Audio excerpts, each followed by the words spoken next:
Boa noite, amados. Paz. Muito bom estar com vocês, né? Embora alguns já me suportaram aí já de manhã, né, Belga? Eu prefiro estar embaixo. Acho que eu fico melhor lá embaixo. Aqui em cima eu fico meio estranho, mas vamos nos adaptando, né? Nós cantamos uma canção hoje, na verdade a gente orou a canção, não sei se a gente orou a canção ou se a gente cantou a oração, né? Pai nosso, que estás no céu, santo é o teu nome, venha a nós. Eu estava lembrando aqui enquanto cantava, como eu entendi essa oração. Não sei como você entende essa oração, mas eu entendia essa oração da seguinte maneira. Eu cria assim: Pai nosso que estás nos céus, santificado seja o teu nome, venha o teu reino e seja feita a tua vontade. Então eu imaginava Deus chegando aqui e Deus fazendo tudo o que Ele quer fazer, né? Do jeito que Ele faz no céu, que Ele fizesse na terra. Esse era o meu entendimento dessa oração. Mais tarde, eu vi que não era assim, né? Não é isso que Jesus está ensinando. Ele está pedindo que o Pai faça a vontade dEle na terra. E só tem uma forma de Deus fazer a vontade dEle na terra, é que Ele encontre pessoas dispostas a viver essa vontade. É isso que ele está falando, porque no céu tudo já está arrumadinho, os bagunceiros lá já foram expulsos, e lá não tem ninguém que não faça o que Deus quer. E a oração era simplesmente: venha o teu reino e faça a tua vontade. Como, Franco? Fazendo exatamente o que Deus quer que a gente faça. Em 2002, eu vi uma experiência assim muito interessante na minha vida, onde nasceu aquele livro Aquietai-vos, nasceu em 2002. Eu estava assim acelerado, muito envolvido com a obra, e eu fui aos poucos abandonando a minha comunhão com Deus. Fui me afastando e fazendo as coisas assim mecanicamente. Mas é legal quando a gente ouve e diz assim: Deus falou comigo. Mas naquele momento eu ouvi 3 pessoas falar a mesma coisa e não entendi o que Deus estava falando. E Deus estava falando para eu me aquietar. Salmo 37, quando diz: descansa no Senhor, espera nele. Descansa ali. Se você pegar o texto original e examinar, você vai ver que descansa ali é se aquiete. A Bíblia em espanhol já está: se aquieta no Senhor e espera nele. Se aquieta no Senhor, espera nele. Eu estava pensando, por que a gente traduziu por descansa, um descansa, outro se aquieta, mas é a mesma coisa. Quem descansa, se aquieta. Quem descansa, fica quietinho. Inclusive, se tiver alguém descansando na tua casa, tu vai dizer assim: fulano está descansando. Ele está quieto, né? Se alguém estiver inquieto, não está descansando, pode ter certeza disso. E Deus estava me falando: Franco, descansa, se aquieta. Eu demorei para entender essa palavra do Senhor, mas finalmente, quando a palavra do Senhor veio, eu já estava assim meio neurótico, mas me lembro que a gente foi num retiro de pastores, um retiro ruim a beça, onde a gente gastou todo o nosso tempo falando de coisas administrativas, uma reunião. Imagina ficar o dia inteiro com o pastor, uma reunião tensa, carnal, e logo depois de Deus passar com a patrola dele em cima, a gente voltou para o retiro já arrependido. Eu lembro que nós passamos o dia orando e lendo o livro de Atos dos Apóstolos. E naquela noite eu tive uma experiência muito tremenda, que eu pensei que Deus ia curar Modesto, ia botar Modesto para andar. Porque eu vi um homem entrando assim no lugar onde nós estávamos, e o homem falava uma língua estranha. Eu falei: o que esse homem vai fazer aqui? Falando essa língua estranha. De repente eu entendi o que ele estava dizendo, e ele dizia exatamente assim: olha, em qualquer lugar deste mundo onde alguém faz a vontade de Deus, o reino de Deus chegou neste lugar. Porque o reino de Deus está conectado diretamente com a vontade de Deus. Não há reino de Deus se Deus não faz a vontade dele. Não há reino. Se alguém faz a sua própria vontade, o reino é dessa pessoa. Se você faz a vontade dos homens, o reino é dos homens. Se você faz a vontade do diabo, o reino é do diabo. Mas se você faz a vontade de Deus, o reino é de Deus. O grande desafio da nossa vida, amados, é justamente viver para fazer a vontade de Deus. No capítulo 23 do livro de Mateus, você pode abrir aí, Jesus está repreendendo os fariseus.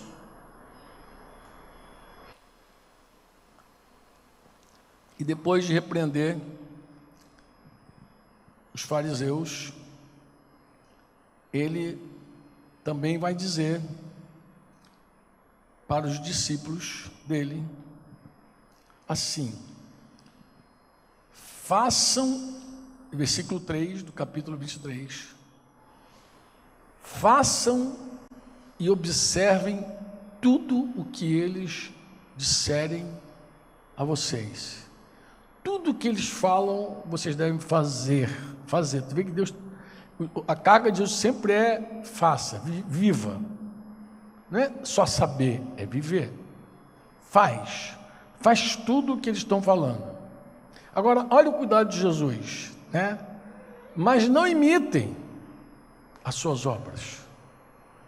Porque, imagina, os caras estão ensinando a palavra de Deus, ensinando a vontade de Deus, e Jesus falou assim: olha, tudo que eles falam, faz, mas não imita eles. Por que não imita eles?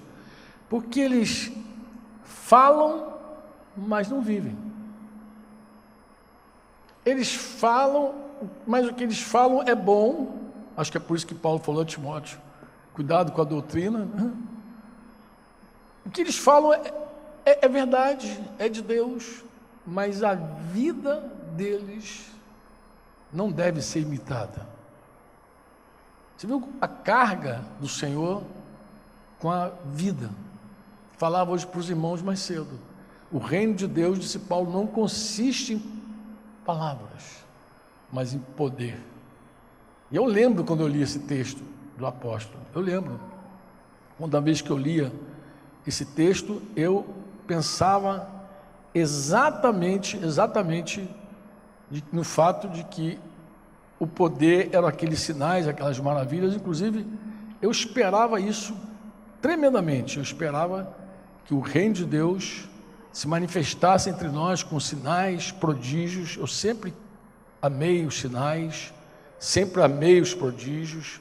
Eu sempre quis ver a vontade de Deus também se cumprindo, o reino de Deus chegando dessa forma na vida das pessoas. Eu sempre quis e sempre criei que deveria ser assim. Né? Paulo, 1 Coríntios 4:20, ele vai dizer: o reino de Deus consiste não em palavras, mas em poder. Então eu pensava, tem que ter poder, e poder dos bons. Mas com o passar do tempo e nesse relacionamento, porque assim, irmãos, a vida eterna, segundo Jesus, João 17, na oração dele, a vida eterna é conhecer a Deus. Eu falava agora com a irmã Eli, antes de vir para cá. A vida eterna, disse Jesus, é que te conheçam, ó Pai, como o único Deus verdadeiro. Então, a vida eterna é uma jornada de conhecimento. Eu preciso conhecer o Senhor. Você precisa conhecer o Senhor. Ao Pai e ao Filho, disse Jesus, aquele que tu enviaste, pelo poder do Espírito, porque ninguém conhece o Pai e o Filho se não for pelo poder do Espírito Santo. Se alguém começar a perder a comunhão com o Espírito Santo, o teu conhecimento do Pai e do Filho desaparece. Daqui a pouco você nega até, como eu já ouvi alguém que caminhou com o Senhor, agora ele nega. E eu falei para ele, você não tem, eu entendo por que você nega o Senhor. Por que eu nego? Porque você apagou o Espírito. A única pessoa que te dá conhecimento do Pai e do Filho é o Espírito Santo. Se o Espírito Santo não estiver na tua vida, você não sabe nada, você não tem nada. E é assim que funciona. Conversava com ele desse jeito. E acho que muitas pessoas não percebem isso, como elas dependem do Espírito Santo para o conhecimento. Então, a vida eterna é que te conheço.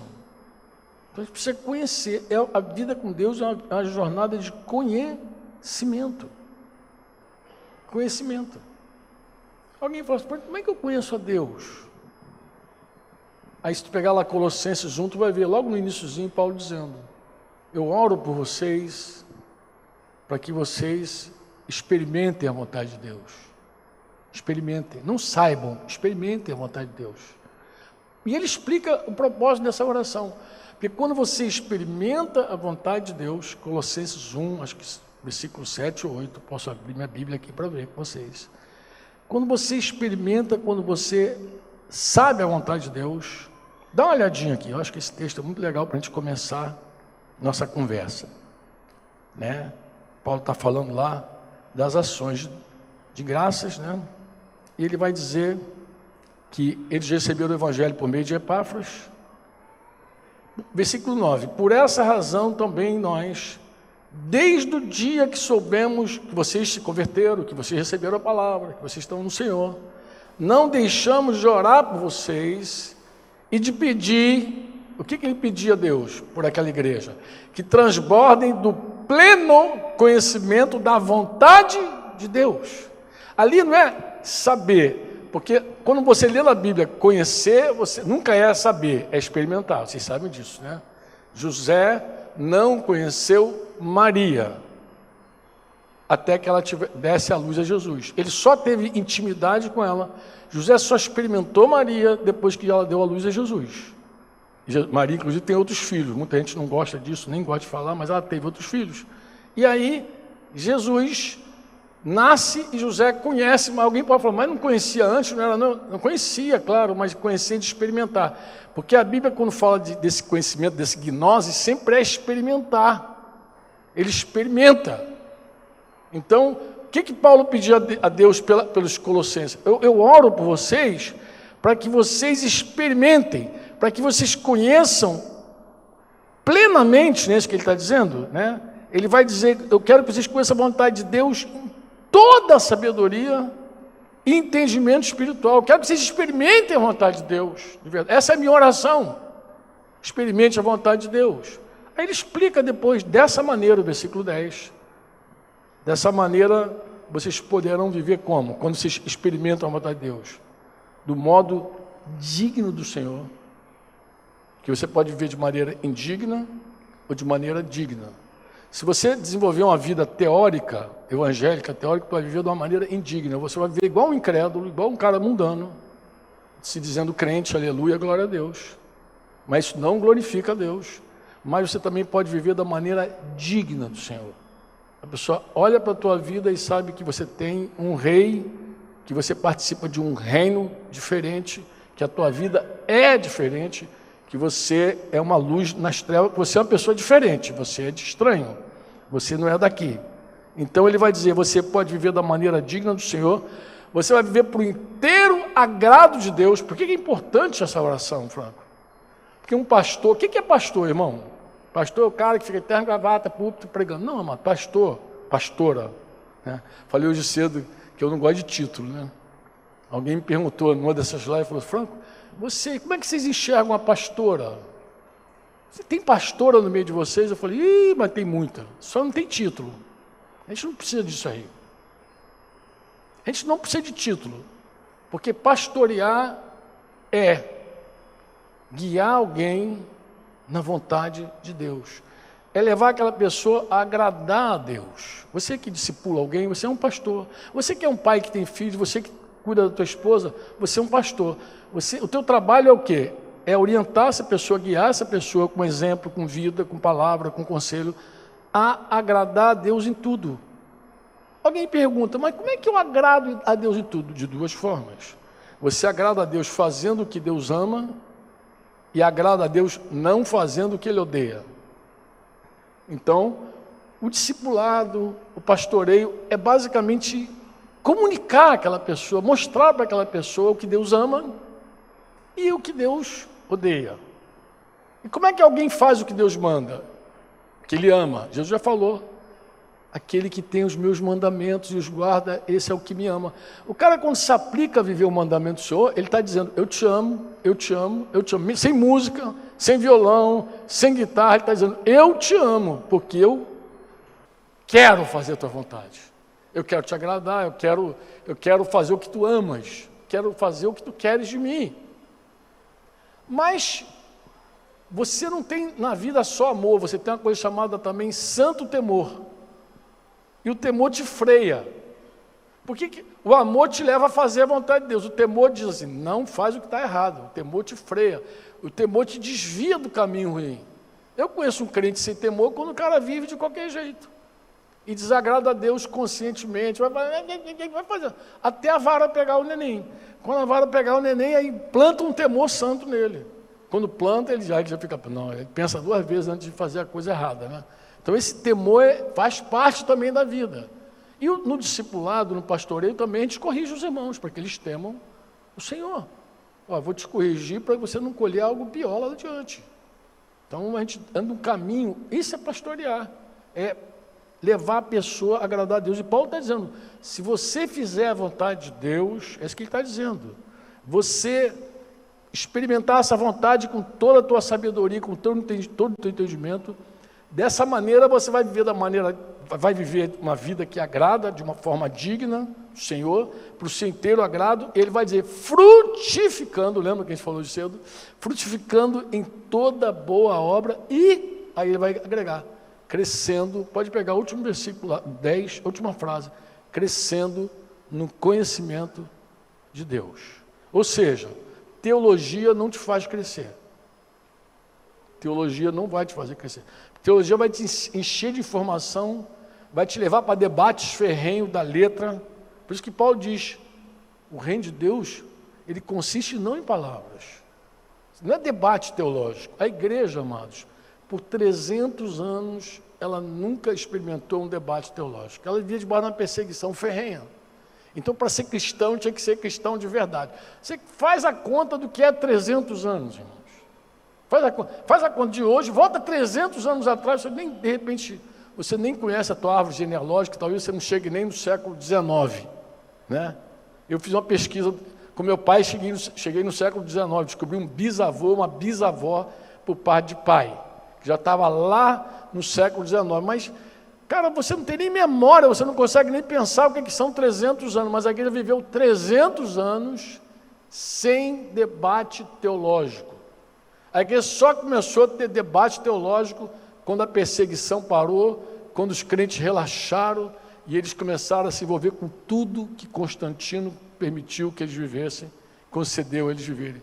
Então eles foram para a era de ouro, entre aspas, da igreja. E ali, nessa era de ouro da igreja, as pessoas pararam de pregar o evangelho do reino, voltaram para o Velho Testamento, começaram a... Porque o que Constantino propunha para a igreja era totalmente contrário ao reino de Deus. Não tinha nenhuma...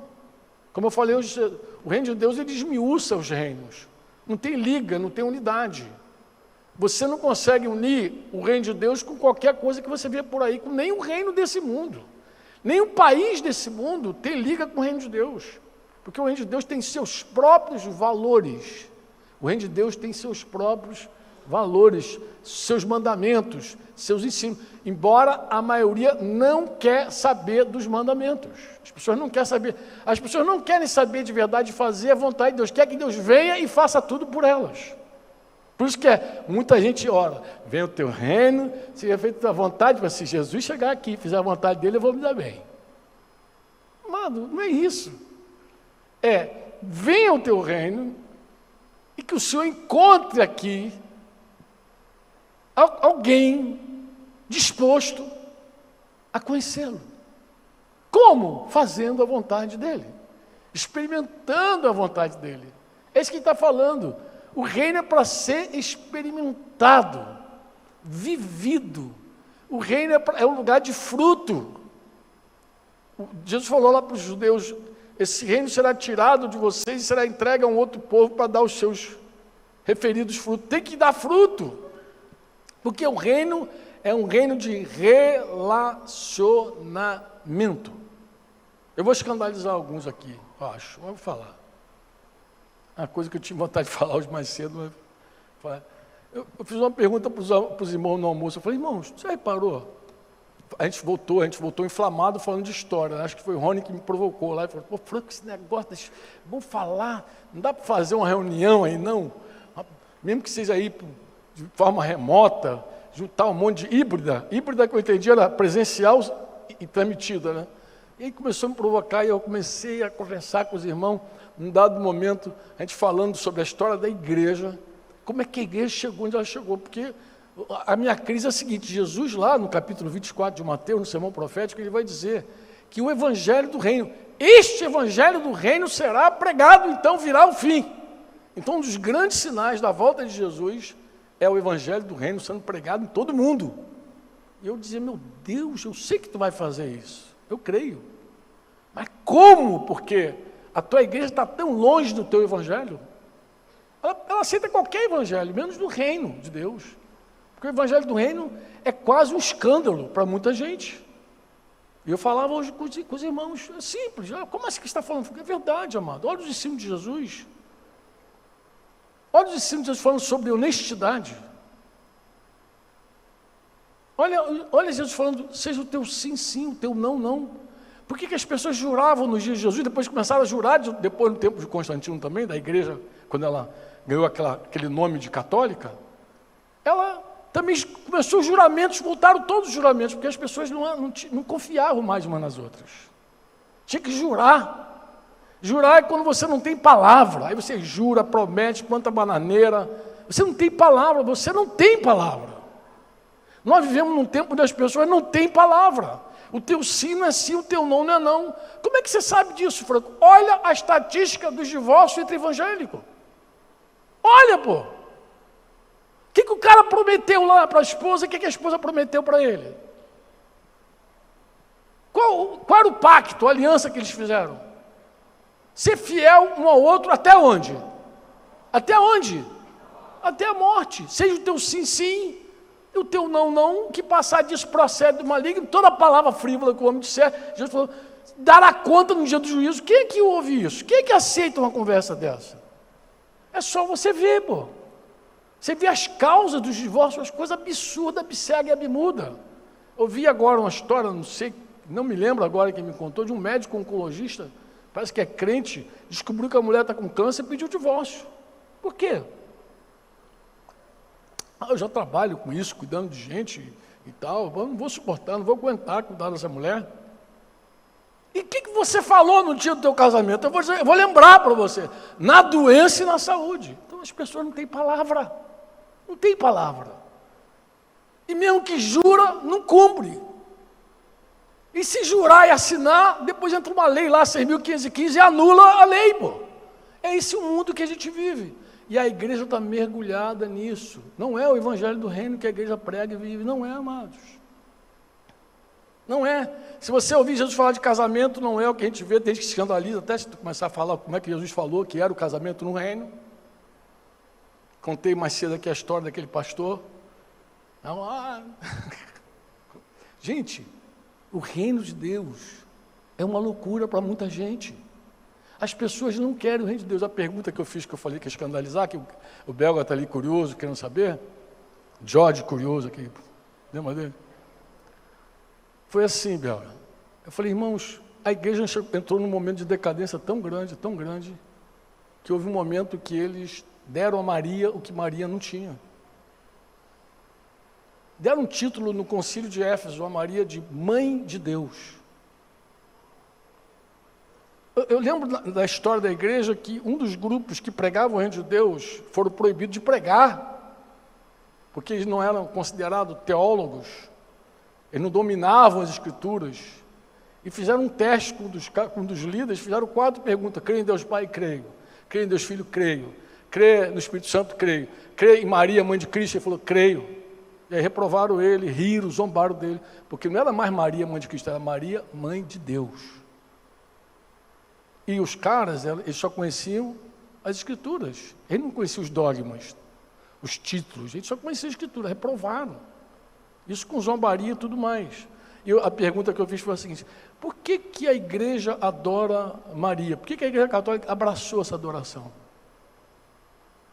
Tão abundantemente, por que entraram nessa idolatria tão forte? Eu vou te explicar a minha teoria, vou falar da minha teoria. É assim, pense em Maria. Maria é uma figura singular.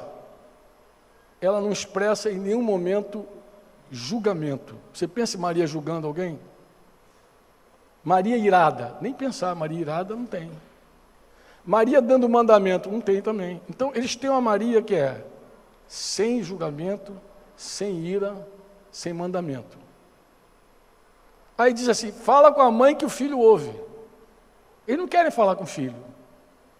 Por que não quer falar com o filho? Porque o filho julga, virá, inclusive o credo diz isso, virá para julgar os vivos e mortos. Oh. Não quer nem saber, que ele virá para julgar, então não quero, fala com a mãe que a mãe vai amansar ele. Então as pessoas pensam assim, que Maria é uma figura doce. Cai no gosto da galera. A galera não quer ter o trabalho de viver e fazer a vontade de Deus. Quer viver mal e porcamente que alguém interceda por ele. E Maria é essa pessoa, sim, figura. A pessoa fica ali. Mas eu falei o seguinte, Belga, eu falei, você já pensou, vocês já deram conta que estão pintando um Jesus versão Maria? Eles querem um Jesus que não julgue. Eles querem um Jesus que não tenha mandamento, que não diga o que... Jesus falou assim, feliz, bem-aventurado é aquele que não se escandaliza em mim. Por que se escandalizavam Jesus? É só ler o Novo Testamento. Por que as pessoas hoje só pregam o Velho Testamento? Vai lá ver, pega as pregações no YouTube, você que gosta de pregação. Vai ver na maioria da igreja pregando o Velho Testamento. Porque no Velho Testamento você dá nó em pingo de éter, meu irmão. Tu inventa um monte de coisa. Foi igual o pastor falou, mas Salomão teve 1000 mulheres, por que eu não posso ter 2? No Velho Testamento tu arranca tudo, tu faz tudo, tu judaiza essa igreja. Se você pegar o Velho Testamento, você fica aqui girando prato. Foi o que a igreja fez nos 300 anos depois. Ela não tinha, por exemplo, como dizer para aqueles caras que acumulavam dinheiro, dizer, não acumuleis tesouro na terra. Só tinha um jeito, vamos lá para o Velho Testamento. Lá eles vão ficar, todo mundo acumule tesouro na terra. Ele não tinha como dizer para aqueles caras que puxavam a espada, como os cruzados lá, que mataram, derramaram sangue em nome de Deus. Ele não tinha como dizer assim, aquele que vive pela espada, morre pela espada. Ele não tinha como dizer, se alguém golpear o rosto da outro lado, eles matavam. A igreja perseguia, a igreja de perseguida virou perseguidora. Aí tu fala, não, foi a igreja católica que perseguiu. Meu amado, lê a história, a igreja protestante matou. E matou muito. Matou um grupo chamado Anabatista. O que eram os Anabatistas, Franca? Era o grupo que pregava que não deveria batizar criança, que deveria batizar pessoas arrependidas. Interessante. O que eles falavam? Eles falavam do reino de Deus. Eles falavam, arrepende-se e seja batizado, e começou a batizar adultos. A igreja evangélica, protestante e católica, o protestantismo agarrado no calvinismo, naquela coisa de batizar a criança, uma vez salvo, já está salvo, e Deus predestinou todo mundo, e o catolicismo, com todo aquele dogma dele, começou a fazer o quê? Afogar os crentes. Os chamados anabatistas, deram o nome de anabatista, de batizar, e afogava, descia na água e matava afogado. Então a igreja matou em nome de Deus. A igreja matou. Aí você diz, não tem nada a ver com isso. Amado, volta na história agora, volta em 1950, volta na Segunda Guerra Mundial. Onde é que estavam os crentes da Alemanha quando Hitler se levantou? Não sabe? Vou te falar, do lado dele. Nas tropas dele. Porque se o cara pregar o reino de Deus e pregar, ninguém sustenta a Rita com o Novo Testamento. Mas com o Velho Testamento, meu irmão, arranca a orelha, arranca o pescoço, arranca tudo. Então a igreja, ela abandonou o evangelho do reino. E abraçou um evangelho estranho, esquisito. Uma coisa estranha. Desenharam um Jesus diferente do da Bíblia. O Jesus da Bíblia, o Espírito Santo que está aqui hoje entre nós, você tem dúvida que o Espírito Santo está aqui? Não. Tu crê que ele está aqui? Ele matou um casal na inauguração da igreja, chamado Ananias e Safira, porque mentiram. Matou. O Espírito Santo é amor.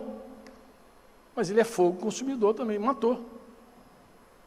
O Jesus que nós adoramos escreveu uma carta para uma igreja de Tiatira e falou para aquela igreja, eu falei, eu tenho contra vocês o seguinte, vocês têm aí uma mulher que a si mesmo se diz profetiza, e ela ensina os meus queridos filhos, meus servos, a praticarem a prostituição, e ela pratica e ensina, e ela se prostitui, mas eu vou fazer o seguinte, vou colocar essa mulher de cama, e vou colocar em grande tribulação os que se prostituem e adulteram debaixo do ministério dessa mulher. E é o seguinte, se ela não se arrepender, eu vou matar os filhos dela. Aí Jesus falando um negócio desse. Tu nem consegue pensar nesse Jesus, né? Se a gente lê esse Jesus, parece que esse não é meu Jesus. Esse não é meu Jesus, pastor. Meu Jesus não é esse. Ó, tem gente que quer um Jesus tão Maria, que ele quer que Jesus seja diferente do Deus do Velho Testamento. Ah, aquele é um, meu Jesus é outro. Mas por que você quer esse Jesus? Eu vou falar por quê. Porque você quer alguém que não te julgue, alguém que não diga o que você tem que fazer. Você quer alguém que não te discipline, que não te corrija. É por isso que você quer essa figura, vou dizer assim, é um bezerro de ouro. Isso não é Jesus. Esse Deus que você adora, se você adora esse tipo de Deus que não tem ação nenhuma na sua vida, que não tem vontade para que você viva, não é o Deus, o nosso Deus, o Deus do Novo Testamento, não é. Não é o Jesus que nasceu da Virgem Maria, que viveu uma vida sem pecado, não é o Jesus que morreu e ao terceiro dia ressuscitou, foi feito Senhor, e todo joelho vai se dobrar diante dele, toda a língua vai confessar que ele é o Senhor para a glória de Deus Pai, e ele volta sim, volta em breve para julgar vivos e mortos. Esse Jesus que eu estou falando, é o Jesus que falou, venha o teu reino e seja feita a tua vontade. Os discípulos pediram a ele, ensina-nos a orar. Ele falou, vou ensinar você a orar. Pai nosso que está no céu, santificado, venha o teu reino, faz a tua vontade. Seja feita a tua vontade. Jesus não queria que nós tivéssemos uma vida teórica, teológica. Ele não esperava isso da sua igreja. Ele esperava uma vida de fruto. Ele falou, eu sou a videira verdadeira, João 15 lá, lembra? Todo ramo que está em mim, esse dá fruto. Eu expliquei para vocês hoje cedo, para os irmãos, o que fruto, mas que fruto é esse, Franco? As pessoas sempre perguntam sobre o fruto. Eu cheguei a uma conclusão sobre o fruto. Eu falei, vou falar o que eu creio do fruto, o que eu vejo na Bíblia. Porque, em geral, as pessoas brigam por causa do fruto. Tem gente que acha que fruto é ganhar gente. Tem gente que acha que fruto é ter uma vida santa. Então, as pessoas, em geral, ficam nesses dois extremos. Mas eu falo, você olhando para as Escrituras, eu poderia citar alguns textos para você, você vai lembrar. Em primeiro lugar, pensa assim, Jesus fez uma obra tremenda que nenhum homem seria capaz de fazer. Mas ele fez como homem. Foi obediente ao Pai até a morte de cruz.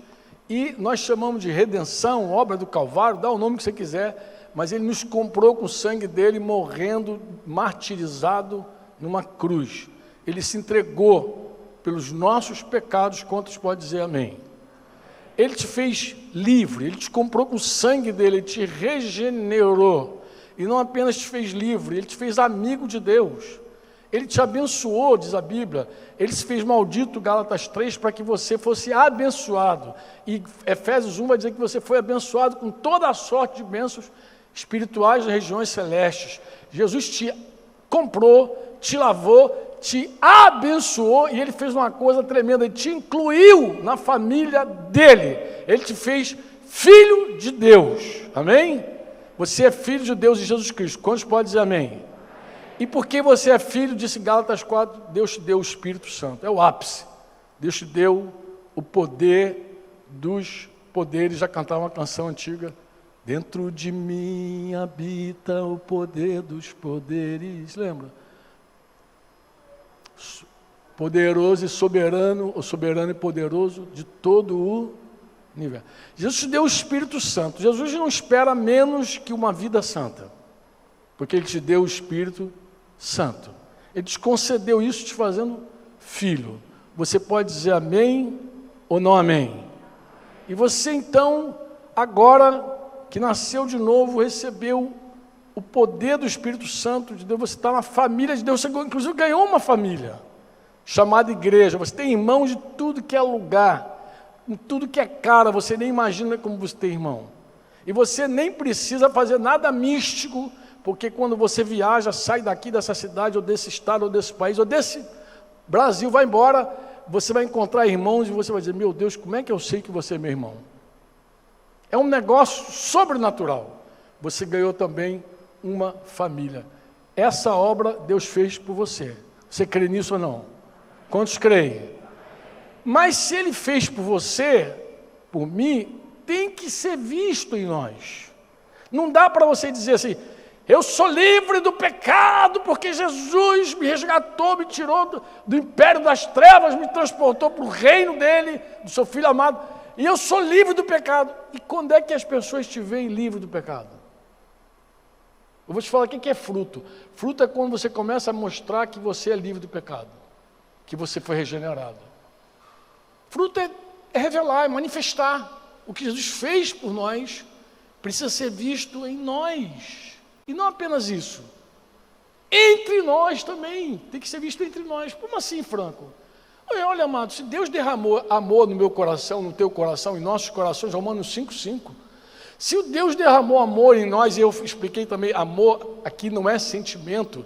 O Espírito Santo, como eu falei, não tem nada a ver com sentimento, emoções. O amor de Deus é aquele poder de entregar a vida por outro. É o poder de você se consagrar por outro. Marido, ame tua esposa. Como? Como Cristo amou a igreja e se entregou por ela. Quando Jesus morreu por você, você nem existia. Aqui você não tinha nascido ainda. Não tinha nem bilu-bilu, nada, nem não olhou para você, oh, que gracinha, não. Ele entregou a vida por você porque o amor de Deus estava nele. O Espírito Santo veio sobre Jesus e terminou. Ele é o amor de Deus, ele é a essência de Deus. Quantos podem dizer amém? Esse amor é a entrega, é a consagração, é o poder, é o poder dos poderes também, diz que é o poder do teu amor. Esse amor é o poder de Deus na tua vida, que permite você abrir mão de você para agradar a Deus, abrir mão de você por causa da tua esposa, abrir mão de você por causa de alguém que está perdido. Esse é o amor de... Olha, o poder do Espírito Santo na tua vida, ele é tão tremendo que ele é capaz de anular você para que outra pessoa que nem quer o teu bem, às vezes, para ser alcançada. Esse é o amor de Deus. Não tem nada de emocionante, coração, não tem. Você quando perdoa alguém, você perdoa por amor. Eu te pergunto, é fácil perdoar? É? Estou feliz que vou te perdoar hoje. Não é assim não. E dói perdoar. Mas é o amor, você morre para perdoar. E o amor, ele te dá esse poder, ele te dá o poder de você abrir mão da tua mágoa, abrir mão do teu ressentimento, abrir mão da tua ferida. O amor, ele vai falar assim, para de lamber essa ferida, perdoa. O amor é esse poder, é amor. É esse amor que nos faz consagrar a vida a Deus e querer fazer a vontade dEle. Aquele que tem os meus mandamentos, os guarda, esse é o que me ama. É esse amor. Esse amor que faz você se consagrar pela tua esposa, que faz a esposa se consagrar pelos filhos, pelas pessoas em volta. É esse amor. Esse amor, quando dirigido a Deus, nos conforma com Jesus. Quando ele é dirigido à igreja, produz unidade. É um poder tremendo. É o poder dos poderes. E quando você dirige para fora, produz quantidade. É o fruto. Esse é o fruto. É o fruto quando você se torna mais santo, mais maduro, desenvolve, aperfeiçoa a tua santidade, desenvolve a tua salvação.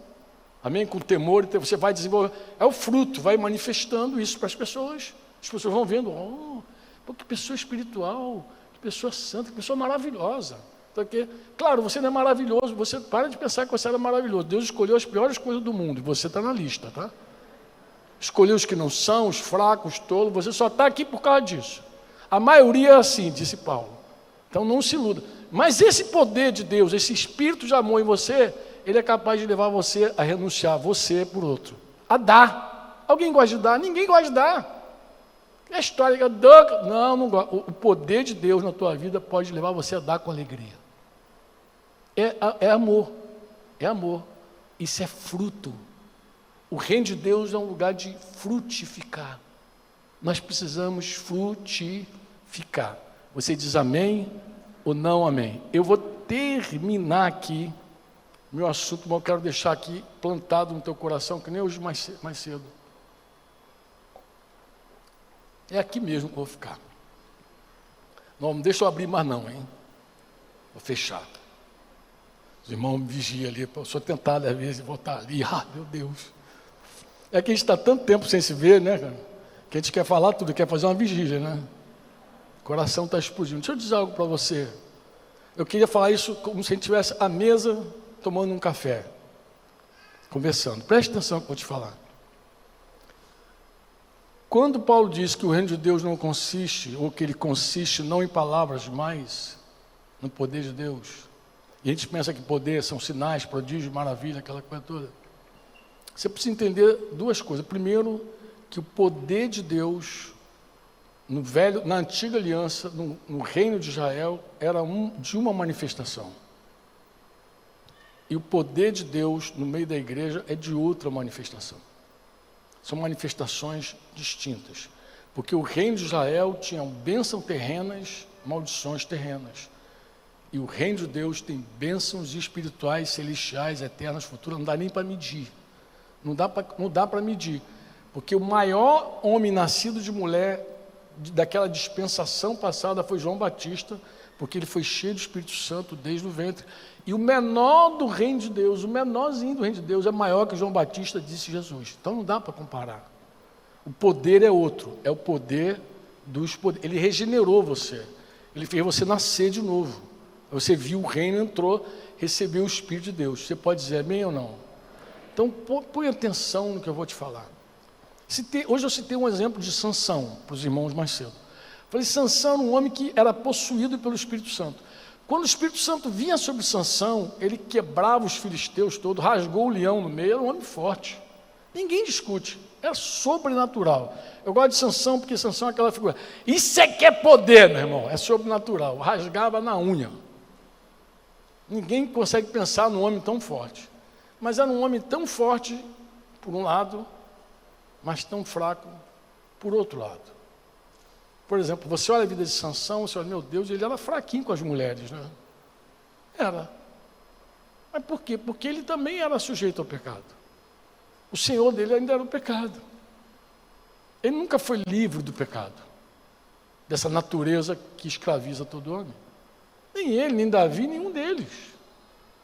Todos eles lutavam. Davi adulterou, Davi enganou, Davi matou, Davi aprontou. É assim ou não é assim?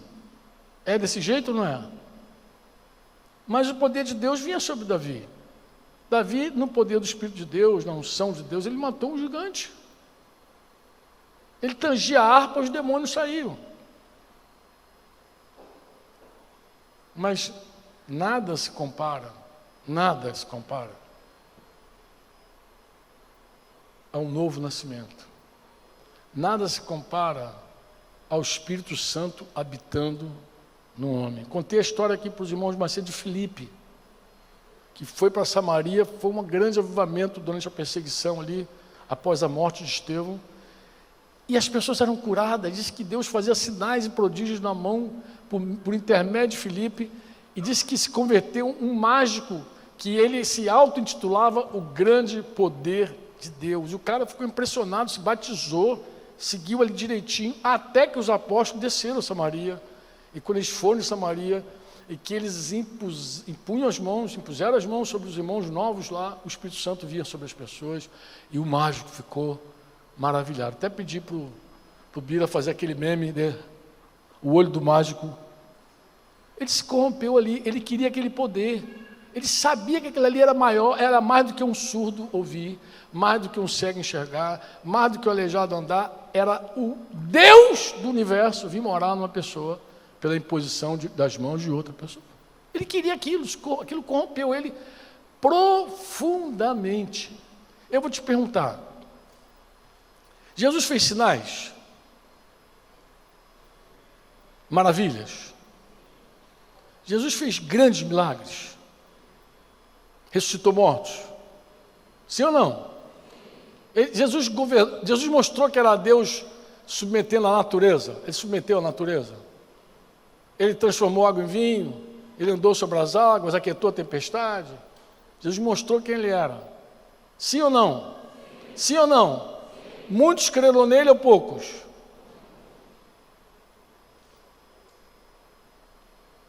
Jesus, numa ocasião, ele limpou 10 leprosos. 10, numa tacada só. Quantos voltaram para adorá-lo? Voltou o dízimo só. Só o dízimo, só 10%. Só um cara voltou. Ele falou, mas não tinha. Cadê os outros? Os companheiros de vocês. Não vem dizer que. Leia a Bíblia. Jesus falou assim: ai de vocês. A geração de vocês vai ser julgada por uma geração passada.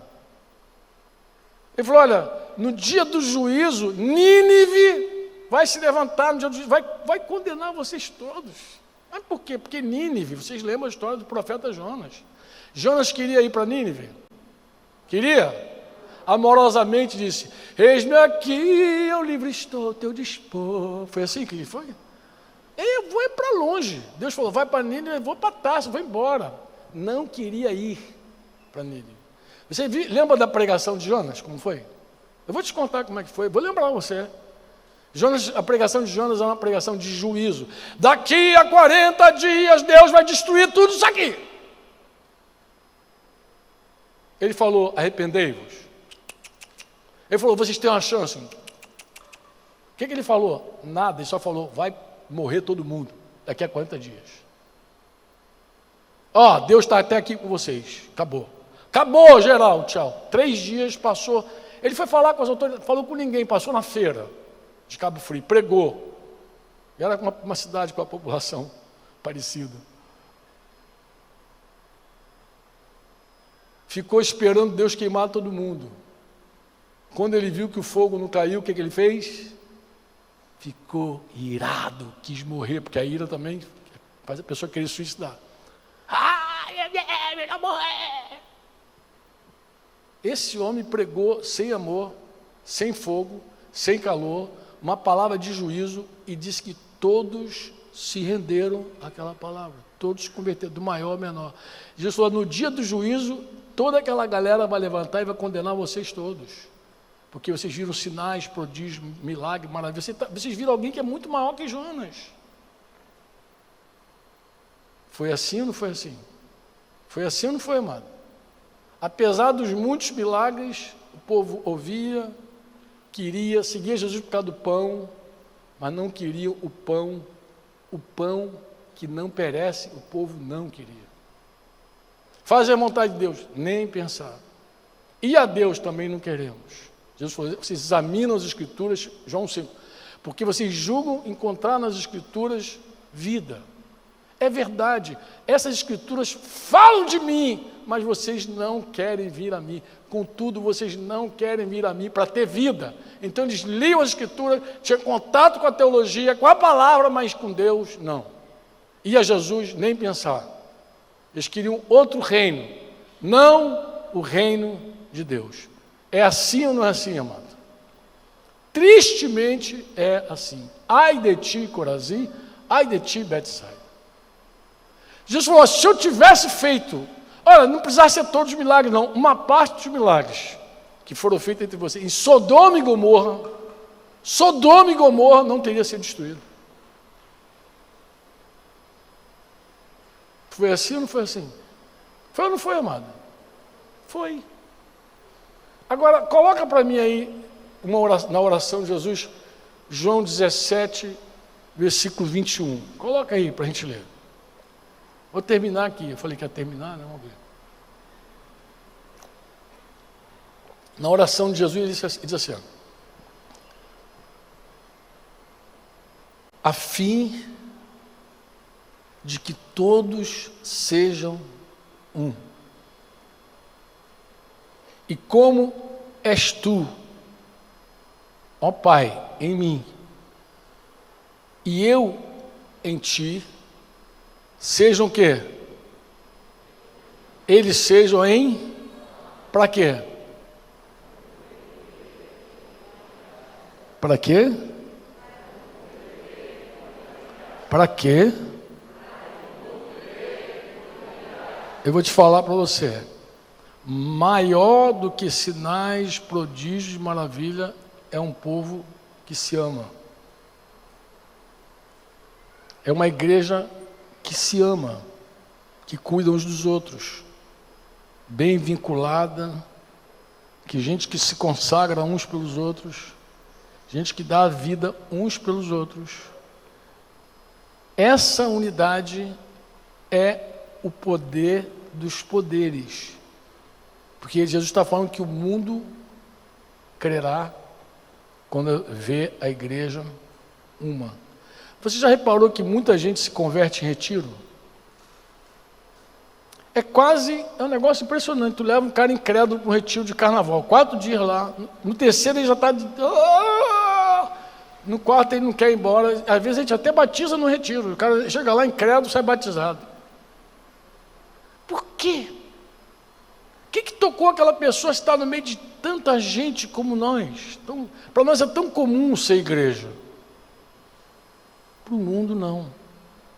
O mundo entra no nosso meio, é inevitável que ele compare a nossa alegria com a alegria que ele vê lá fora. Poxa, que pessoal diferente. Nossa forma de ser, nosso cuidado uns com os outros.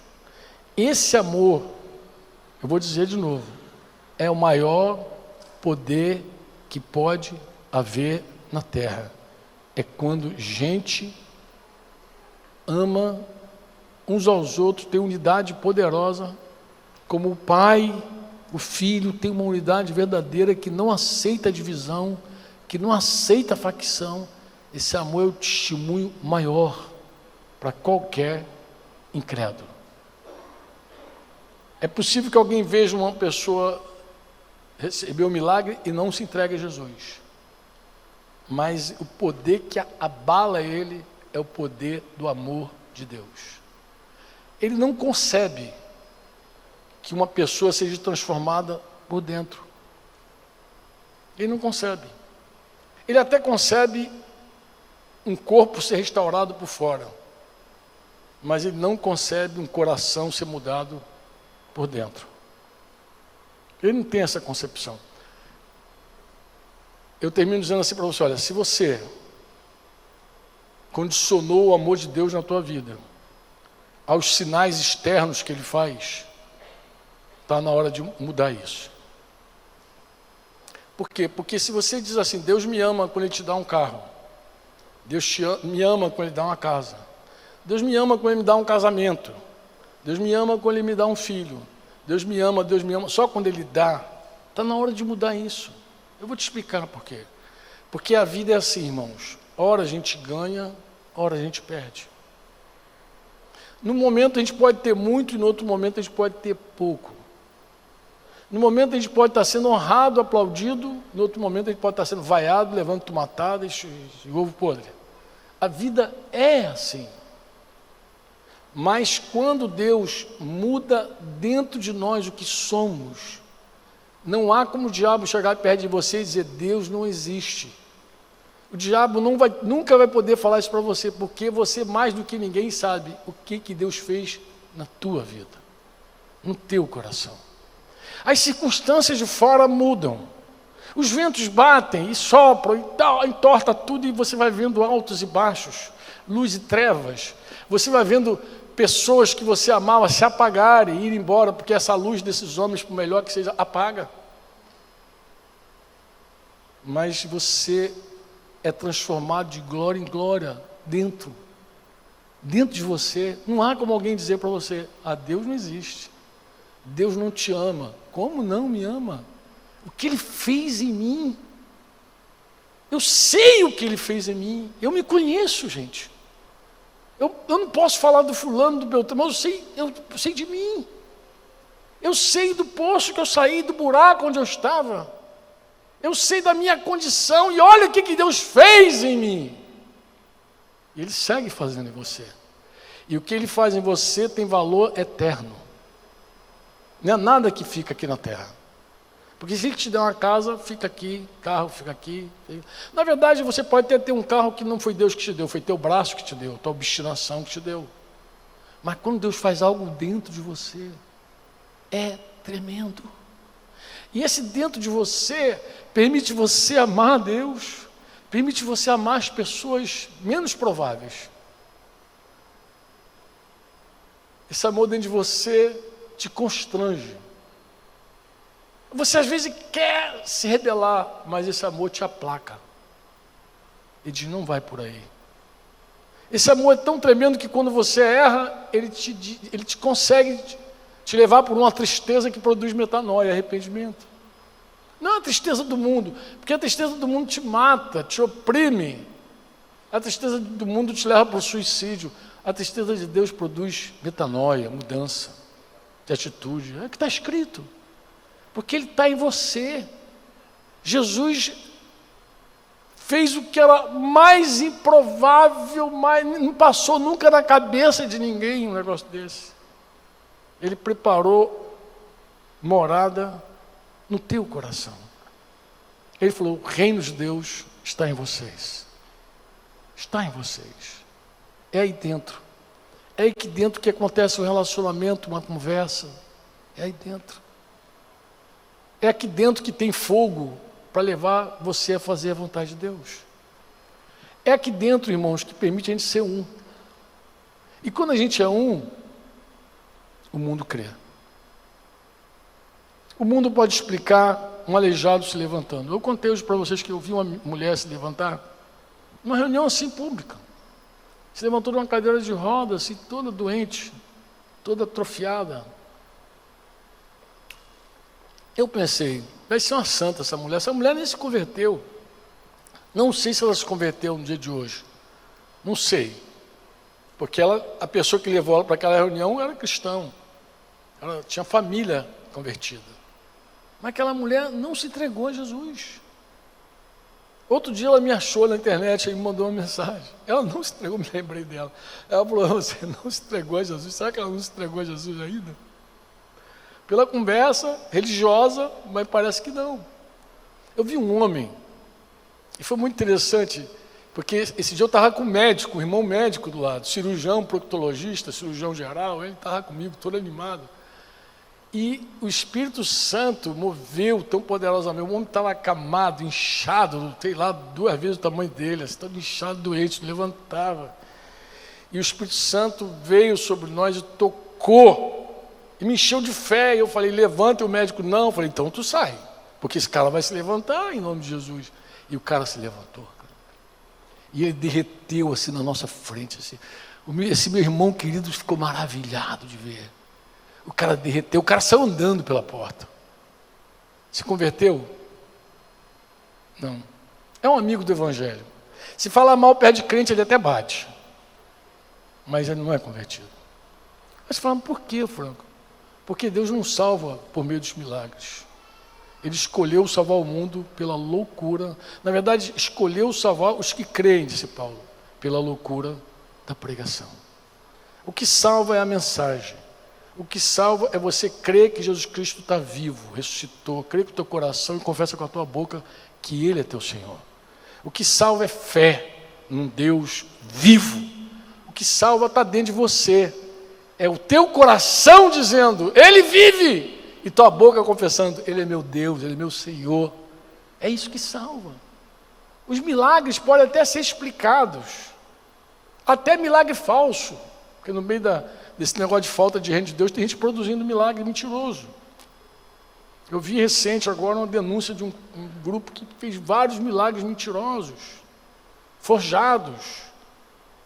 Uma revista americana denunciando vários, os caras com prova, provando por A mais B, os 7-1 dos caras lá. Tem tudo no meio gospel. Mas ninguém pode questionar uma vida transformada. Você diz amém? Você diz amém? Se nós nos amarmos, o mundo vai crer. Se houver alguém aqui, me ouvindo, aqui ou em casa, capaz de dar a vida a Deus por outra pessoa, o mundo vai crer. Ó, se você sair daqui hoje convencido de que precisa se consagrar a Deus por outro, eu vou dizer, hoje foi um dia especial para mim. Se você sair daqui convicto e dizer assim, não, cara, eu não posso viver mais para mim mesmo, não dá como. Eu não vou mais viver para mim, eu vou viver para a glória de Deus, vou agradar a Deus, eu vou fazer a vontade de Deus, eu vou me consagrar a Deus para que outros sejam alcançados. Eu vou dizer, estou pleno, estou feliz. Uma pessoa só, porque eu sei que isso vai fazer toda a diferença, não só na tua vida, na vida de várias pessoas, que você nem conhece ainda. Hoje você sacrifica, amanhã você encontra as pessoas e diz, eu te amo, e elas vão crer, porque você se entregou a Deus por elas. Quantos querem orar? Vamos ficar de pé em nome de Jesus. Vocês têm alguma canção que expressa essa oração de entrega? A música, dentre muitas coisas, tem esse papel, ela nos ajuda a orar. Às vezes a gente não tem nenhuma inspiração, assim, a gente não sabe nem como começar a orar. A gente começa a cantar, daqui a pouco a gente está orando. É assim ou não é? E tem música que são orações maravilhosas, tem canções que são orações maravilhosas. Então eu quero deixar você assim por conta de uma música que vai inspirar teu coração, que vai guiar você a orar. E você que está em casa também, queria que você orasse. Que Deus jogue luz no teu coração. Que você veja com os olhos de Deus. Que você viva para fazer a vontade de Deus.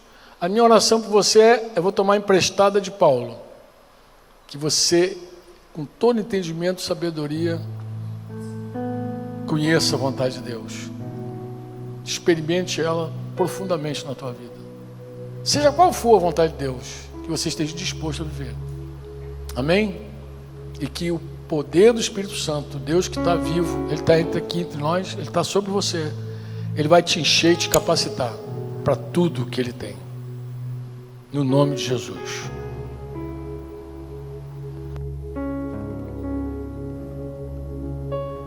Quero te amar, Senhor.